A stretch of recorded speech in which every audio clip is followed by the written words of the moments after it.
Jesus said who the beast was. He said it while he was on earth. Today's believers in Christ actually have the same belief that the unbelieving Jews had in the first century. They're completely wrong about the beast. Jesus never mentioned Rome. He never said any destruction was coming to Rome. Pilate said his hands were clean of that just man. He told the Jews that they could see to it, and they said, "Let his blood be on us and on our children." Pilate said he was free of that man's blood. Everything in the book of Revelation is explained by Jesus' words in the Gospels. That's all you need to know to understand the book of Revelation. People are going to these lying church fathers and everybody else, whenever all you need to understand the book of Revelation are the words of Jesus. He said the Gentiles would come and trample the holy city underfoot until the times of the Gentiles were fulfilled. He said that would be the wrath. There would be great wrath upon this people, the Jews, and the Jews would fall by the edge of the sword and be led away captive into all nations. And that's what it said in Revelation about the beast. Same thing Jesus said about the Gentiles. He said the Gentiles would come, trample the city underfoot until the times of the Gentiles were fulfilled. Revelation said the Gentiles would come, trample the city underfoot 42 months until the times of the Gentiles were fulfilled. Times of the Gentiles already happened. In 66 AD, the Roman armies came to Jerusalem and trampled the city underfoot for 42 months until the temple was destroyed in 70 AD. It was 42 months. Now, what happened to the beast in Revelation? Jesus said while he was on earth, he said there would be great wrath upon the Jews, and they would fall by the edge of the sword and be led away captive into all nations. When did they fall by the edge of the sword? When were they led away captive into all nations? During the times of the Gentiles that came and killed them with the edge of the sword and led them away captive into all nations.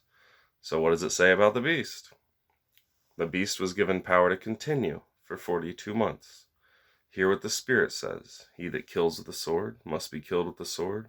He that leads into captivity must go into captivity. That was the beast. Unbelieving Israel was the beast. But everybody wants to think that Rome was the beast. That is exactly what the unbelieving Jews thought. The unbelievers who tried to protect the temple that Jesus said would be destroyed, who tried to keep the law that Jesus fulfilled, the ones who rejected Christ and called other men the Messiah, they thought that Rome was the beast. But they were deceived. The real beast was Israel. They rejected their Messiah. They had their Messiah killed. They fell by the edge of the sword. They were led away captive. That's what the beast was. The beast had 7 heads. There were 7 hills in Jerusalem. Everybody says it's the 7 hills of Rome. Jesus never spoke about Rome. He never said Rome would be destroyed. He actually said the opposite. He said he would use Rome to destroy Israel. Jesus Christ got power over the nations, the rod of iron. Jesus Christ received the iron kingdom, the rod of iron God put in their hearts to fulfill his will and to make her desolate. Mystery Babylon was Jerusalem. She sat on 7 hills. The beast, Israel, carried Jerusalem, Mystery Babylon. The Romans were the rod of iron, and they left her desolate. That was the beast. Everybody's got the exact opposite. It's just funny how believers today think that the beast is the same thing that Israel thought, because they're reading the law and they're reading Daniel, which wasn't revealed until the revelation of Jesus Christ. The beast in Daniel, the one that it's talking about in Revelation, is the little horn.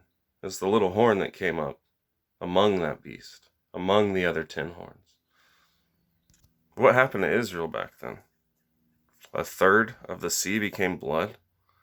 The Romans came and built a wall around them and let the Jews in for Passover. See, Jesus Christ became the new Passover. But these guys rejected Jesus, and they kept Passover instead. The Romans knew that all of Israel came from all over the world for Passover. So 3 days before Passover, Rome got a great idea in 66 or in 70 AD, right before the temple was destroyed. They said, we're going to make a final stand for the temple, and we're going to squash the Jews once and for all. We know that they all come for Passover, and we usually allow them their festivities, you know? He said, so we're going to start building a wall. We're going to let them all in. Then we're going to cut them off with the army, finish building this wall around them, just like Jesus said, since they didn't know the time of their visitation. The armies were going to come, compass them round, dig a trench about them, keep them in on every side, lay them even with the ground and their children within them. Behold, your house is left unto you desolate. Right? So that's what they did.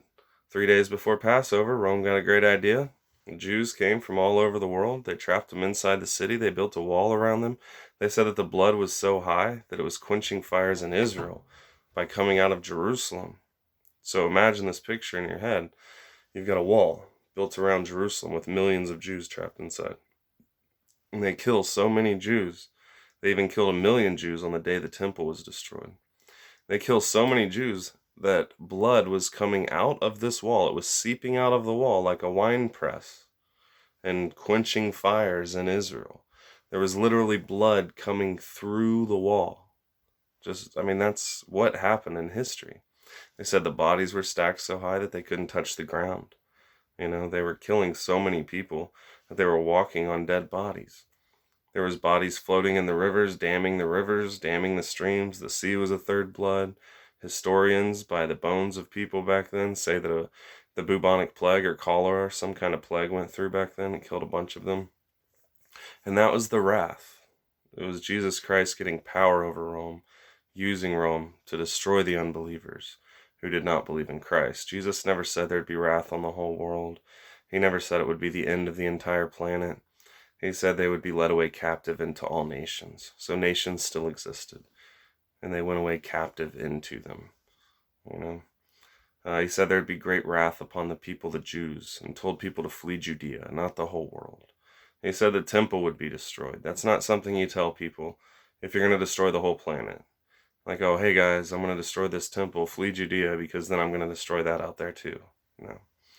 In 66 AD, the Romans came, Jesus Christ got power over them, God put in their hearts to fulfill his will and make Israel and Jerusalem desolate. And the believers fled into the wilderness for 1,260 days, which was the space of the war. Back then, 1,260 days was equivalent to 42 months. The Jewish calendar was 12 months of 30-day months. But everybody in all their wisdom just won't go to God and talk to God about what actually happened. Because Israel was the beast, not Rome. Everybody's got their scholars, their church fathers that all disagreed with each other and lie about the history of everything that happened, Started Orthodoxy and eventually the Catholic Church. So let's just make it real simple one more time. Jesus said the armies, the Gentiles would come and trample the city until the times of the Gentiles were fulfilled. While they were doing that, the Jews would fall by the edge of the sword, be led away captive into all nations. What's Revelation say? The Gentiles came for 42 months, trampled the city until the times of the Gentiles were fulfilled. While they were doing that, the unbelieving Jews were falling by the edge of the sword and being led away captive. And they were able to continue for 42 months, being led away captive and killed with the sword. And then their house was left desolate on the last day. Everything in the Bible already happened. The book of Revelation is very simple. It all came to pass already. Israel was the beast, not Rome. All the plagues in the book of Revelation, he said if any man added to the book, he would add to them the plagues. All those plagues came on unbelieving Israel in the first century. They do not come on anybody else, even though people have been adding to and taking away from the book of Revelation ever since. They don't come on anybody else because it wasn't to us. Jesus Christ was coming quickly back then. His reward was with him.